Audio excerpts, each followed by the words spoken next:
Well, welcome to the 5D Academy of Higher Consciousness. I'm Zarathustra, broadcasting live from Los Angeles, California. And the topic we're going to be talking about today is going to be about suffering and what is it that we suffer, and um, we're gonna delve deeper into it and kind of get a good grip of it on understanding uh, how this happens, and what is the difference between suffering and having pain. Um, because a lot of times people think if you're going through some kind of pain or sadness, that is suffering, so we're going to clear this so we all understand it, what suffering is, um, and how, if it's possible to just simply observing it, and and if it's possible not identify with it. So when we suffering, basically it's a um, secondary event that happens after we basically don't get what we want. So as long as, because it's the I thought, the person, there's a sense of separation.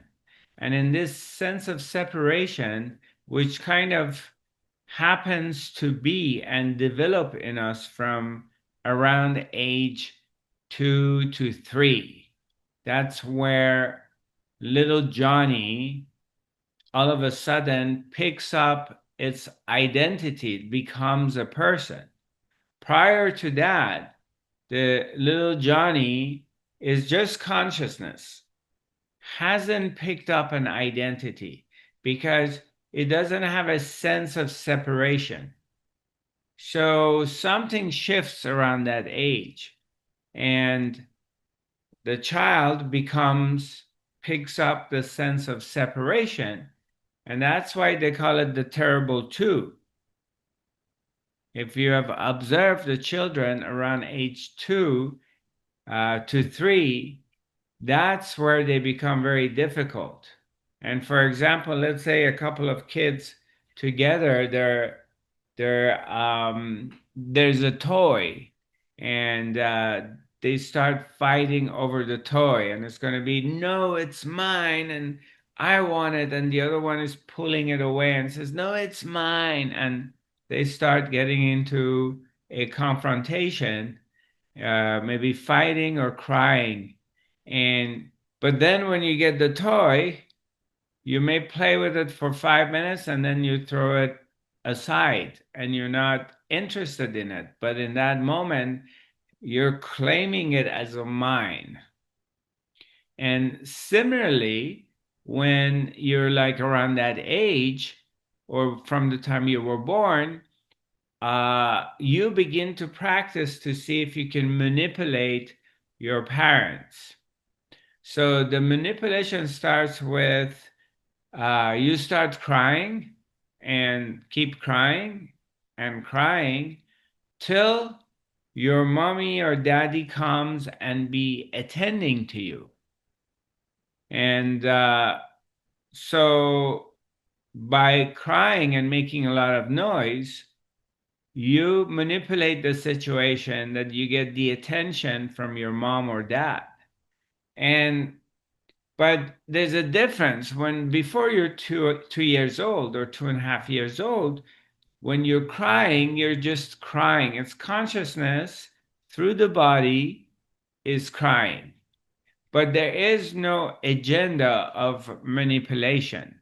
It's just a simple happening of an event that happens on the surface of consciousness. A child is crying because it's got some needs.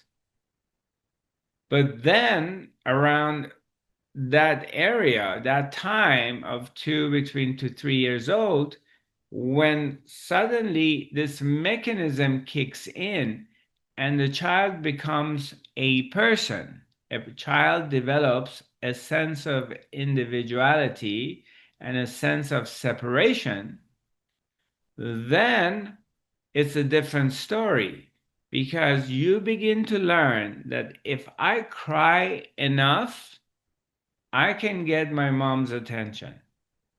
If I cry enough, then my dad will come and pick me up and pay attention to me, and I get what I want. So, and this starts developing in a way that we learn how to get what we want. Because at that age, you cannot speak and communicate. You can't just put a blanket on yourself if you're cold. You can ask for food if you're hungry. None of these things you can do because you haven't developed language. And so the only way you can really communicate with the adults and specifically get what you want is through crying and making a lot of noise. So that's where everything begins. And then you start to learn this. Like, if I throw a fit or throw a tantrum and cry enough and create discomfort in the house, then mommy will come and attend to me and I get what I want. So this is how it starts, the whole thing. And basically, suffering is when we, as long as we get what we want, everything is fine. When things go your way, like events of life are going in your direction, and life is providing the things you need and you want, everything is fine.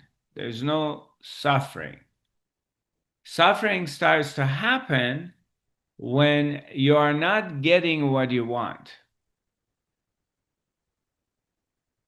You're wishing for something, you're trying to get something, whether it's in a relationship, you're trying to hook up with a guy, with a man, and or with a woman, and you're working on it, and they reject you, they don't want you, or any other events in life that is happening.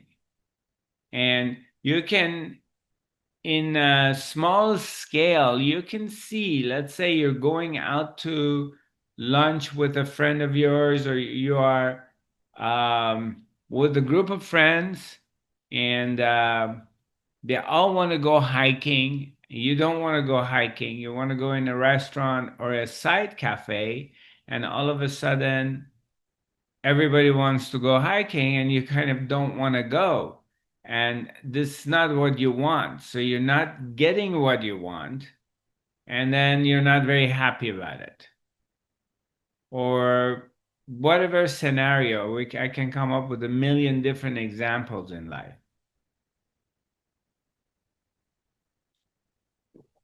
That I can just see it, watch it. For example, like, even, if it's a one-on-one situation with a friend, and whatever, for whatever reason, you have a difference of opinion over even small things, and you go to a restaurant and you like to sit outside because the weather is nice, and your friend says, oh no, let's go inside, and you go sit inside and it's really dark, and outside is so much nicer, it's fresh weather, but your friend wants to sit inside, and all of a sudden you're not getting what you want, and you're kind of like not happy about it. So if you develop a system of watching yourself, if you bring this awareness of paying attention and observing yourself that how you react in moments that you're not getting what you want, things are not going your way, then you can see this little child pops up and gets upset or is not happy or throws a tantrum.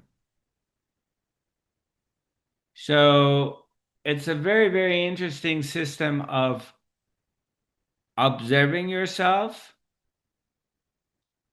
if you can, and see that how you react to events when they don't go your way. Any questions so far? Or, if you're in a relationship, okay?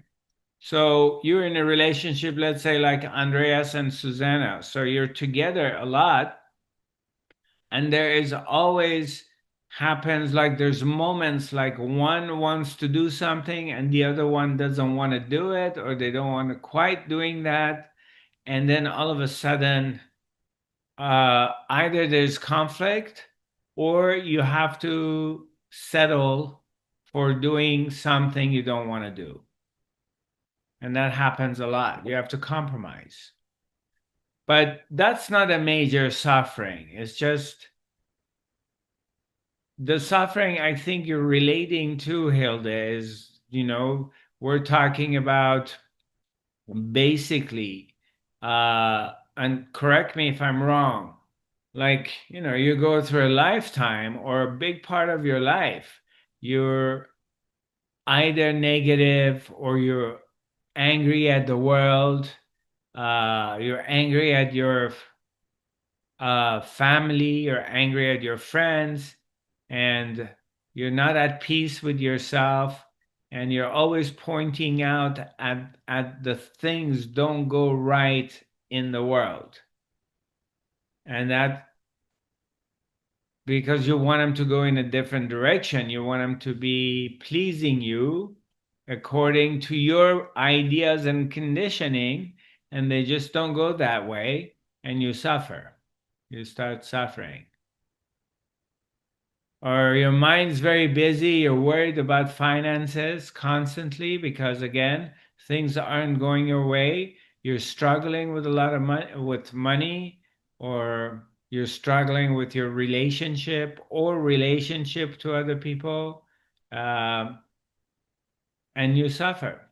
Yeah, that's a wonderful approach, that there's an awareness that you are aware of this whole issue. But many people in the world, they don't have that awareness, and they're just very identified with their thoughts and emotions. And a big portion of it comes to, like, I do encounter friends or family that their mind is stuck into the past. They keep going back to the past and the stories of the past. Okay. Or even if, family, maybe they're blaming me, or mother or siblings, or somebody was pointing out, like, you should have done this or you should have done that. You made a mistake. And you can see, or they're talking about their own lives, that the choices they have made, which resulted in failure or a result that they didn't want. So, they just keep going back to this past and blaming themselves or blaming other people for the stuff that happens. And that creates suffering.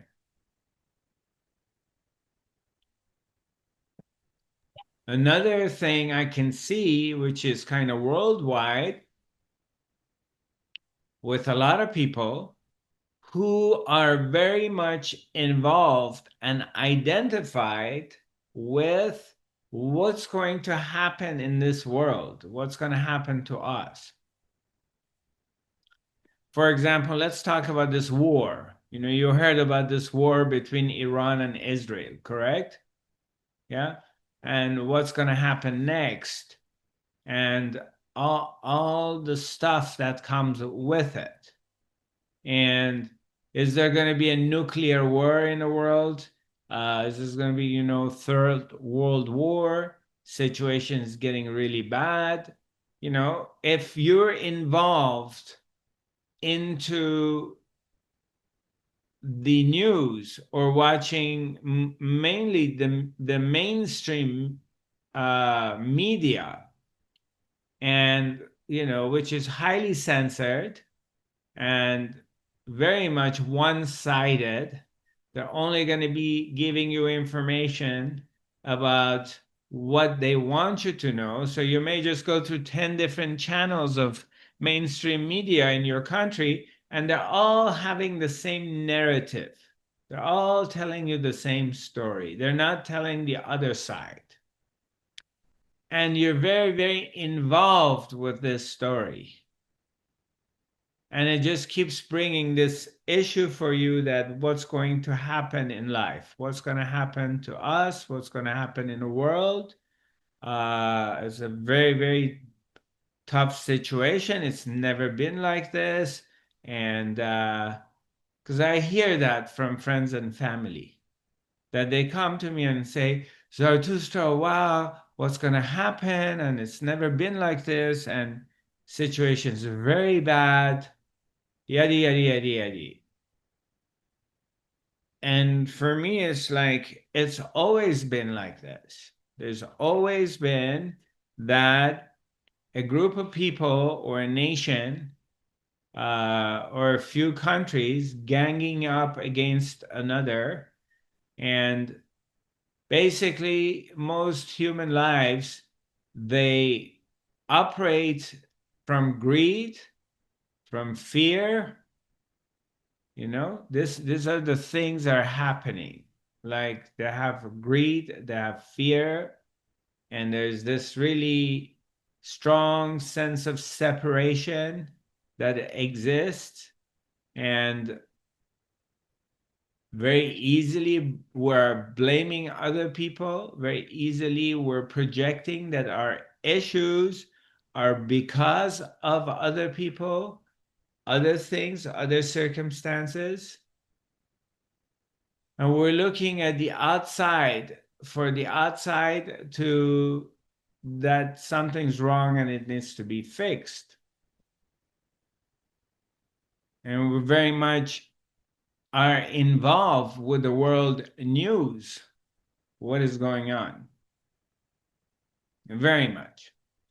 And we fall into the fear and anxiety and the confusion of what's going to happen, let's say in Middle East, or what's going to happen in Europe, or what's going to happen in other continents or the world. Is there going to be a new disease? If there's going to be famine, if Earth is going to run out of water because of the global warming, what's going to happen? Basically, all of it comes back to one thing. What's going to happen to me? It's me. It's the I thought. It's the person who has this sense of separation and is worried about its existence, which is completely false. Because from this angle, from this point of view, when you are experiencing all of your life that there is separation, there's others and there's you. So obviously we have been embedded from the beginning with this sense that I have to look after myself. I need to take care of myself in event of whatever happened in the world. So I have to look after myself. And then there's the rest of the world. But when the awakening happens, then that sense is no longer there. And there is no world separated of myself. It's all my own self. So this concept of two things, there's a few things that disappear. The concept of oneness disappears because that's a concept for the seeker. The one who wants to become one has constructed this concept of becoming one. Does it make any sense? Yeah? Right. But once the sense of separation within you disappears, there's no longer an idea of becoming one because there's nothing else except one. So there's nothing to think about because there is no others or separation. Everything is one. So that idea, that concept disappears. And in that transaction, when happens, anything that happens in life is a function of totality. It's exactly supposed to be happening the way it happens. And you're just a part of it. You're just another part of the equation that contributes to all these happenings or not happenings in life. But there is no suffering in it.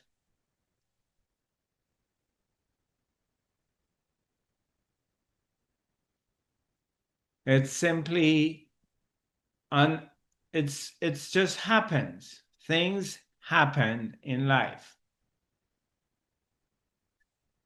And sometimes a lot of things going your way, and then sometimes things starts falling apart. But then there's no person in there identifying with things falling apart and it's against me because you're not personalizing it that, oh, why are all these things happening to me? My car got broke down. I don't have money to fix it. My partner is rude to me or is talking about separating from us. I lost my home or I lost my apartment. There's things happening in the world or that's affecting my economic situation. Things are happening and there's hardship, but there's no suffering.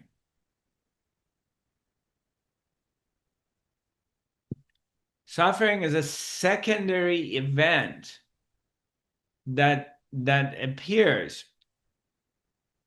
when something happened to you, okay, and something falls apart. Now, it could be very drastic. Um, it could be traumatizing, that event that happened, and there's a million different examples we can use. But in an awakened state, you don't take it personal. It's not happening to you. It's a function of totality that is happening as result of it's just the way it is, but it's not happening to you. So you do experience the discomfort of it in a moment, but there's no secondary train of stream of thoughts coming that this has happened to me. God is punishing me. Existence is punishing me. This is my karma. I did something wrong in past life or earlier in my life, and now I'm paying back for it. There's no thoughts about it. And I have this experiences so many times in so many different events that things fall apart in my life. Things aren't going my way. Either I lost money, or either it's a physical thing, either I lost a situation that was very comfortable and good, or you're losing a partner or somebody or a family. Whatever is your status in life is getting weaker. Whatever is the situation, you can take it personal that is really happening to you. What does it mean? What does it mean? I need to go talk to a psychic. I need to talk to a channeler. I need to find out I didn't manifest this right. I manifested misery. Or you can simply accept it as what is, and it's not personal. Whatever misfortune is happening to you, and sometimes in life, a series of different misfortune can happen, but you're not taking it personal as if it's happening to you. You're viewing it as a function of life that is happening, but it's not happening to you. Yet your body and your mind is affected by it. Your pocket is affected by it, but it's not happening to you. It's simply a function of consciousness. Then there is no suffering because you're not involved. Yet, yes, okay, you lost your apartment, you lost your house, they kicked you out, and it's a drag. You have to go find somewhere else, or you have to go roommate with somebody, and it's an uncomfortable situation. It's not a very desirable situation, but you're not viewing it as it's happening to you. You're simply in this state of accepting it, and you're just rolling with it, whatever that is. Then you don't suffer. Or for example, for whatever my brother or my sister, whatever they touch, whatever thing they do, they make a lot of money, but whatever I do, I lose money. Or why my friends or relatives or somebody is becoming so successful and everything is really going their way, and then you're blaming yourself for being stupid, or you're not smart enough, or you made bad decisions, you invested in the wrong cryptos or wrong stocks. Instead of buying a real estate, you invested in something else and you lost money, you lost a fortune, and you're too old to go back and fix things, and you're blaming yourself for the decisions you have made. This is a very common thing.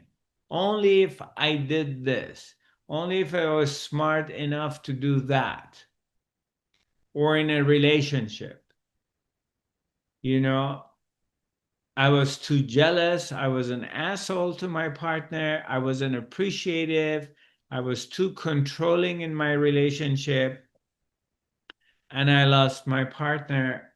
Had I been nicer, had I been more aware, and these are the time you're blaming yourself. A lot of other times you're blaming others, which is a greater amount that we're blaming others and situations for our misfortune. And because you're in the past blaming yourself because you did something, there's suffering. You suffer because you believe that actually it was you who made the mistake. It's you who had the choice to screw up. I screwed up. I should have done this and I did this. I was an idiot. And you're blaming yourself and there's suffering. And sometimes it's years because you did something silly or stupid or whatever and you lost the love of your life. And for years and years, you're suffering and you're going back into that story for your stupid decision. And you really believe that. I mean, that's how the world functions. Most people on this planet, 99.99% of the population of this planet, they do believe that there are a person who has its own free will. They're operating based on their own free will. And when they make mistakes, it's their fault. And when they accomplish something that results are positive, it's their doing. They operate from that place. I see it every single day with everybody. And very rarely time it happens, it's a very rare event that I meet somebody who understands that they're not making choices. They don't have free will. That's very, very real, very, very rare. Because even the people accepting they don't have free will, they're still dealing with not having free will as an individual. Individually, they want to, oh, as an individual, I don't have free will. But not having free will, it's not because it's of an individual. It's in the dissolution of the individual, that the individual doesn't exist. The person as separate person doesn't exist. It cannot be separated. How are you separated? What part of you is separated? You're breathing the common air as everybody else on this planet is breathing.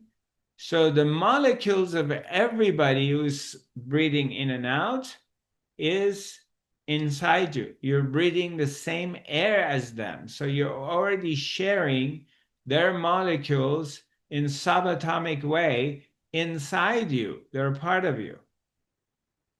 And everyone who's lived in the past.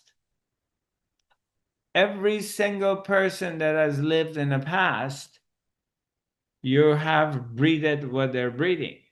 Whether it's Mother Teresa, it's Jesus Christ, if it's Hitler, if it's Napoleon, if it's George W. Bush, if it's Albert Einstein,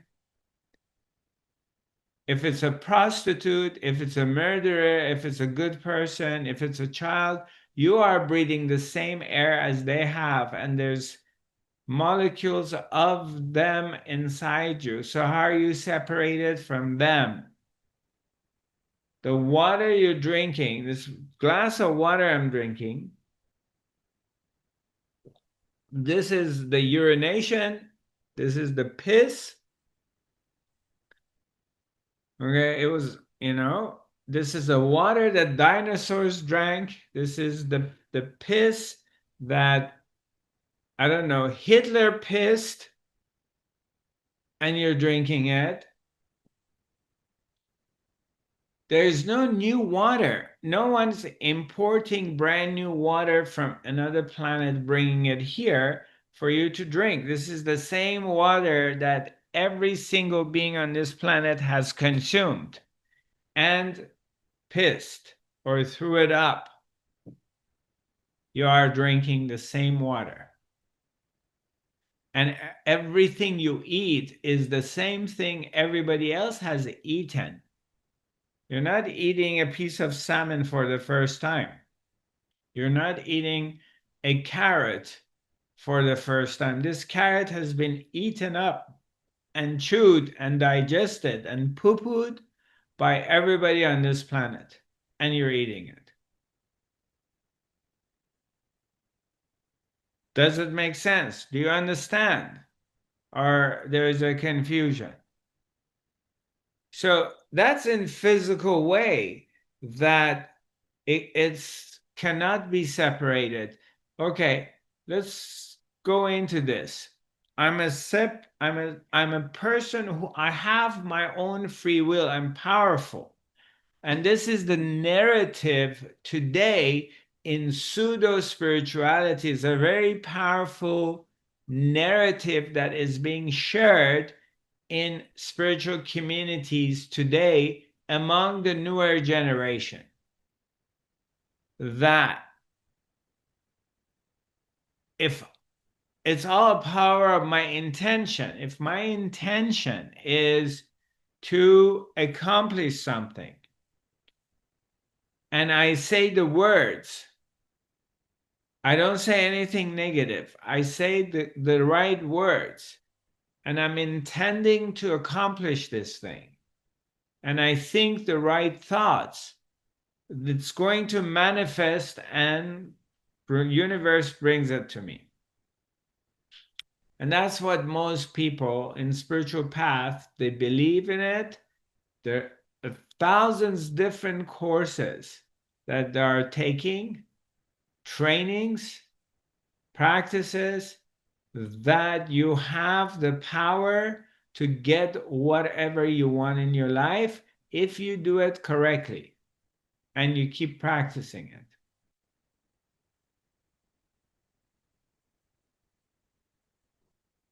And most people are doing it. Maybe for a while they get what they want, but they don't really. It doesn't exist. It's non-existing, because as an individual person separated from the whole, you absolutely have zero power to accomplish anything.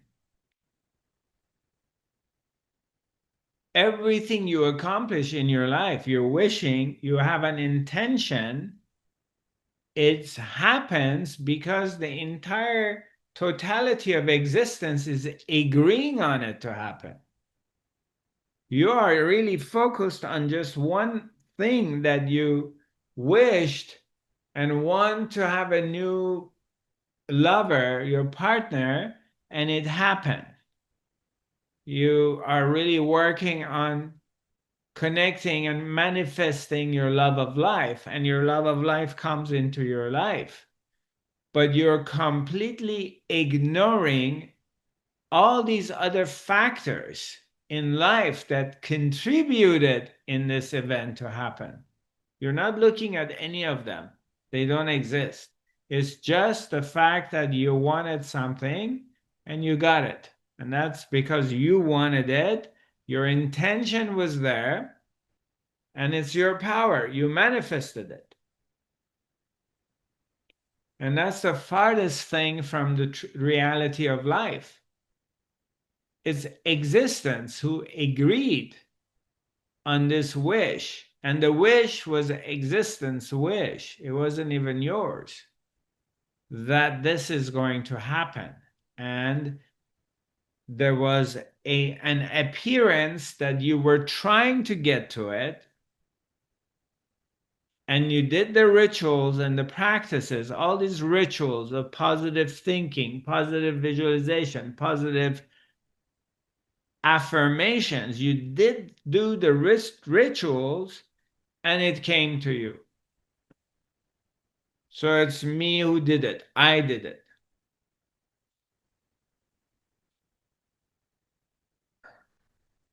You're on the wrong path. You're going the opposite direction if you're are believing these things. And another interesting part of suffering is all this rituals that we're doing to get closer to God. If I get up at 5 in the morning and spend an hour doing my Kundalini meditation and I'm reciting all these words of God, and I'm singing all these things to God so I can get closer to God. And now that's not enough. I need to become a purist because now I have to eat vegetables and leaves and carrots and cauliflower and stuff like that because I'm not killing any animals. And that's God is going to like that. God gives me preference to get closer to God because I'm doing these things. Now, I'm just not going to have sex. And because sex is dirty and sex is going to take me away from God, so I'm going to become celibate. And that's not enough. Now I'm going to spend a lot of time in silence by myself in a cave or in a room away from any people because I don't want to have desires. I don't want to be polluted by their thinking. I don't want to watch the news so I can get closer to God. And on top of it, I'm going to wear spiritual clothes with, beads and stuff like that and crystal. And I need to look like it too and speak the language and be very purist and blah, blah, blah. So I get closer to God. As if God is not into meat. God created existence, but meat is not a part of God when you eat it. That's evil. When That you has been become a very big industry. All about manifestation and crystals and all that stuff that people think they need. Yeah, it's simple. It's just it depends. Look, it depends on where you're at in your consciousness. In the beginning, it's very attractive. It's very spiritual, entering into these realms, and we all have gone through it. Most of us. I have in the beginning. So, but as your consciousness evolves and develops, you begin to understand. It's like, okay, when you were 7 years old, 8 years old, you played with these toys and dolls and all this stuff. But when you're 15, you don't go back and play with your toys and dolls anymore. You're 16 years old. You're not spending 3 hours a day with your girlfriend or guy friend in your room playing with toys anymore. You want to go out. You want to go to the mall. You want to dress up, put some makeup on, and wear a mini skirt or something, and go to the mall. And you want to check out the guys or the girls. And you want to ride a motorcycle or a fast bike, or you can barely wait till you're 16 so your dad can buy you a car. You're not interested in staying home playing with toys and dolls. It's the same thing with your level of consciousness. Once you evolve into this higher level of consciousness, you're not interested to go back, and do tarot cards and the book of runes, or getting a reading and somebody telling you what's going to happen in your life, or a psychic tells you what's going to happen to you or where you're at, or get you connected with the people who've died and they give you messages. You go beyond that. It's like everything you need, you do discover it within yourself. It's all here. You don't need any of those stuff anymore because you've grown out of it. None of it is bad.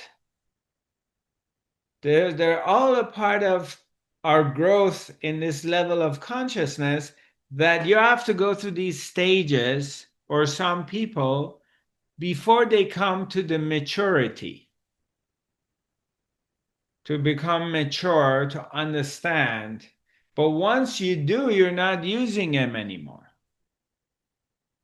It's just like something happened to you, you broke your leg, and they give you crutches because you can't walk. And then you're healing, and now you get on your crutches and you're walking from your bedroom to the kitchen to make yourself a cup of tea because now you can walk with your crutches. But 6 months goes by and your leg has healed, and now you break the cast, and you're starting to limping, and then slowly you're walking. So a year goes by and you're completely comfortable walking. Are you going to use your crutches now? Are you going to carry the crutches with you wherever you go? You only use the crutches when you needed it. But after you healed, you don't need the crutches anymore. It's ridiculous. I mean, it's stupid. It's extra stuff you have to carry for what? It was only necessarily to help you walk at that point. When you're walking on your own, you don't need them anymore. You don't carry them anymore. They're extra weight.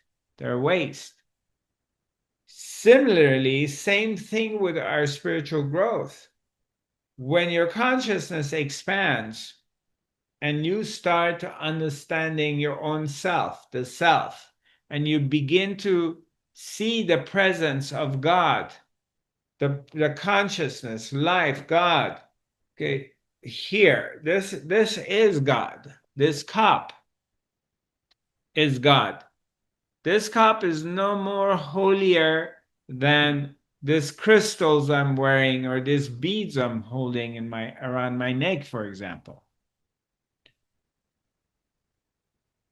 You start seeing the presence of God in everything and everywhere, and in yourself, and you don't have to do anything to become more holy and closer to God because it's here.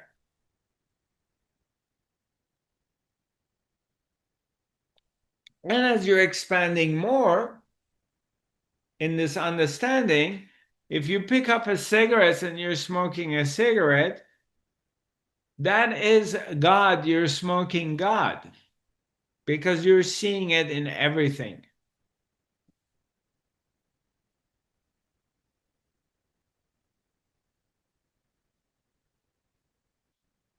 That's levels of understanding and consciousness. Now, again, none of it is good or bad. If you're still occupied with going seeing psychics, or somebody's going to do tarot, they're going to do a reading for you, what's going to happen for you in future. You can do it for fun if you're doing it, but you're not looking for answers for anything because you already discovered that it's here, it's within yourself. And it's still okay if you want to go through that ritual, but it's not going to get you closer or further away because you know the truth. Actually, the more of those rituals is more like distracting you from the truth of who you are. So why don't we can have the academy a little bit longer because I started it late. So why don't we just sit in meditation and just kind of close our eyes and just up, just digest what we talked about. And I'm going to use the bathroom and I'll be right back. And let's just go into this place of silence. Let's not talk. And just come back here. Just come back to your heart. Come back to this moment and see, just look for yourself that when you come to silence, when there's no thoughts, and you're in the center of yourself, where do the problems of the world go? Where are your problems when you're coming back into your own center? Examine it for yourself. See what happens. Just check it out. See if there's a war in Middle East, if there's problems in your town, if you have any kind of issues in your life, when you go deep inside into the silence of yourself, see what happens to the rest of the story. Just check it out. And I'll be right back. Just hang in here. Everything, if you go deeper, deep inside yourself, in a deeper level of meditation, your mind quiets down. Or you get separated from your mind. It's like maybe the mind is here, it's busy, and you're just diving down. You're still hearing things, but you're going deeper.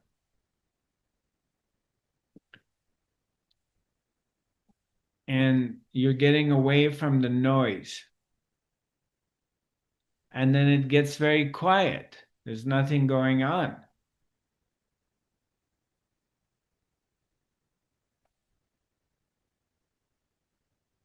And there are no problems. Your desires disappear. And the stuff that you don't think, you feel you don't have this, you don't have that, you need to have more. They disappear too. They're not there.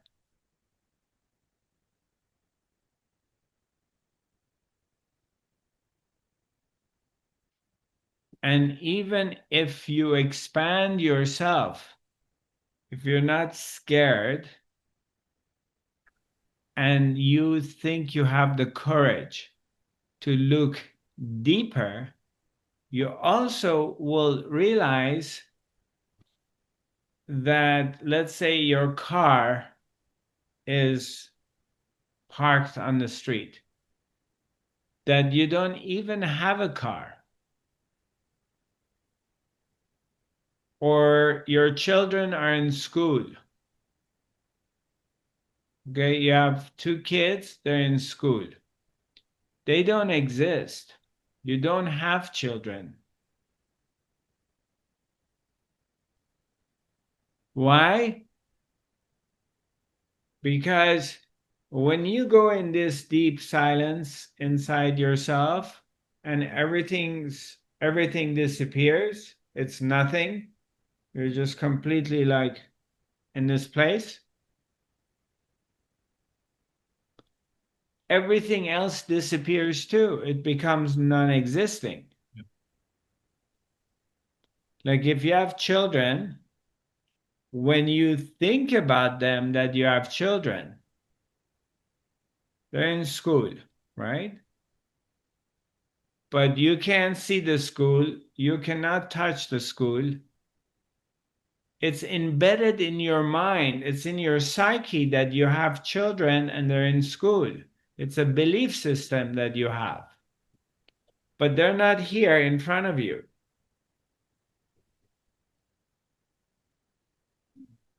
They're only a projection of your mind that is projecting that you have a family and you have two kids and they're in school. The mind is creating it. And of course, when they arrive, they come to manifestation and they become real.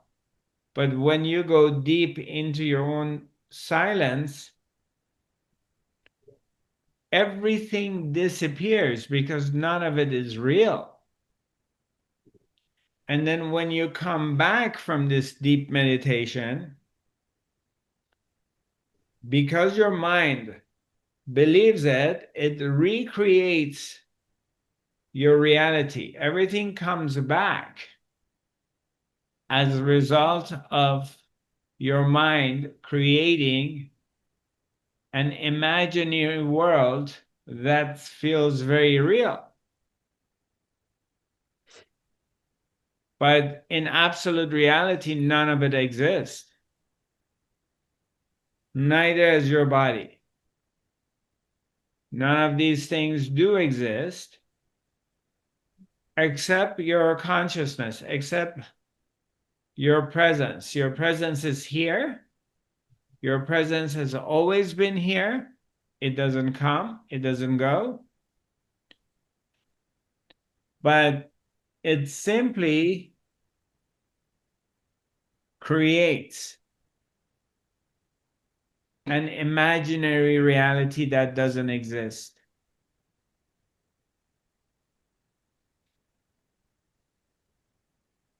And then you get really worried about it. For example, let's say about this war, right? That just happened. You can't touch it, you can't feel it. You hear news or whatever is happening, the war in Ukraine, the war in Iran, the war or flooding somewhere, earthquake somewhere, something's bad happened, and you feel sorry for the people, or you feel scared because of some war is happening, and you get very affected by it. But where is it? Where is this event happening? It's not happening in your hometown. It's not happening in your house. It's happening in a TV screen or a computer screen, and you're getting information about it. And your mind projects that it's real. And then you get worried about it, and you lose sleep, and you get angry about it. But you're not experiencing it on daily basis. It's not your experience, it's information has given to you, and you're worried. But it's not your moment to moment reality of life, because there's no war at your hometown. There's no bombs coming or anything. I'm using this as an example, okay? I hope you understand what I'm saying. Is that unless you are directly experiencing something and there's an emotional connection with it in your experience, that thing is only information. It doesn't exist. It's only your mind creates it that it exists. And it's affecting your nervous system. But there's nothing tangible. You're not touching it. You're simply accepting information as reality, but you're not experiencing it.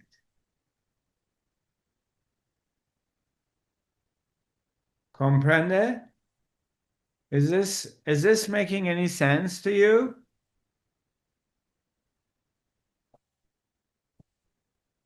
So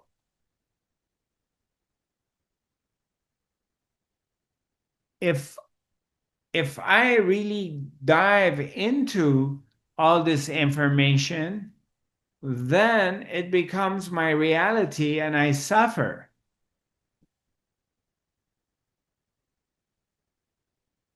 And this is different. Somebody may come and say, well, how can you be indifferent to other people's suffering, Zarathustra, and you're not compassionate?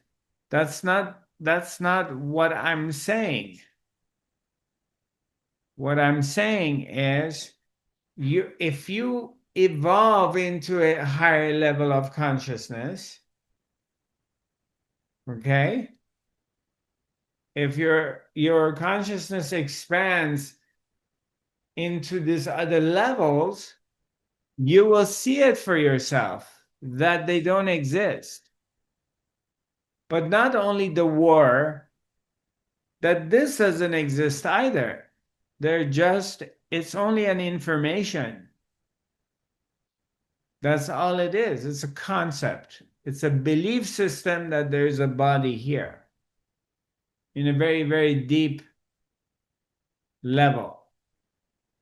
But in the absolute reality, it doesn't exist. Because even right now, if you sit and meditate, providing you don't touch your body, if you're sitting in deep meditation, you're not touching your body, and you go deep into the silence, your body disappears.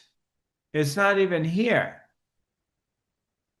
It's only the information you have in your psyche that when I open my eyes or I touch, there is a body. It doesn't really exist. It's a concept.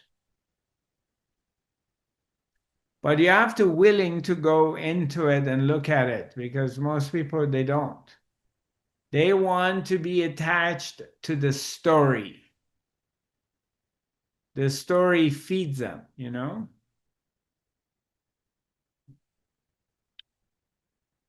Cool. We've come to the end of our academy. I hope there was something valuable in here for us to recognize. It's nice seeing you all. And we will continue next week. Yeah, I mean, in here and now, there's only one thing is happening. Whatever right now you can see with your eyes, just look how much you can see. You only can see from here. You can't even see your back. Whatever you're seeing right now in front of you, you can touch, you can smell, you can feel. That's the only reality exists right now. Outside of field of your vision and what you can sense and touch, the rest, everything else is information. It doesn't exist. And we are living with a lot of information, all the time. Huh? Yeah, and we are living with a lot of information around us, and think that is reality.